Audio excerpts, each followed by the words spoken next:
దుర్గారావు. ఈ రోజు గిరిజనులకు అన్యాయం జరుగుతుందంటే ఆశామాషిగా చూసే విషయం ఈ రోజున ఏజెన్సీలో కనబడింది. ఎందుకంటే గత 40 సంవత్సరాలుగా గిరిజనులు సాగు చేసుకుంటున్న భూముల్ని వాళ్ళకి తెలియకుండా ఆరందరిలోని కొంతమంది గతందారులు హస్తాలతోటి, కొంతమంది మట్టి పోకట్లు ఏర్పడి ఈ రోజున ఆరందారులు పెట్టేస్తున్నారు. గిరిజన సాగులో ఉంటున్నారు అమాయకత్వంగా, కానీ రికార్డు ఏమి సృష్టించలేదు. అది ఎలా చేయాలన్నది తెలియదు. కానీ ఇక్కడ ఉన్న కొంతమంది నకిలీ నిన్న స్టేట్మెంట్లు ఇచ్చారు.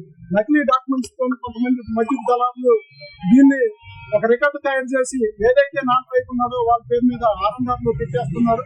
ఇప్పుడు మన ధవళేశ్వరం ప్రాజెక్ట్ అధికారిని వారిని కలిసాం. ఇది చింతూరు ప్రాంతానికి కేటాయించారు, ఈ తక్షణమే ఆపాలనేటువంటి ఆల్రెడీ దీని మీద రిపోర్ట్ ఇచ్చేసాం కదా, మీ కింద ఉన్న అధికారులు ఇచ్చేసాం కానీ అంటున్నారు.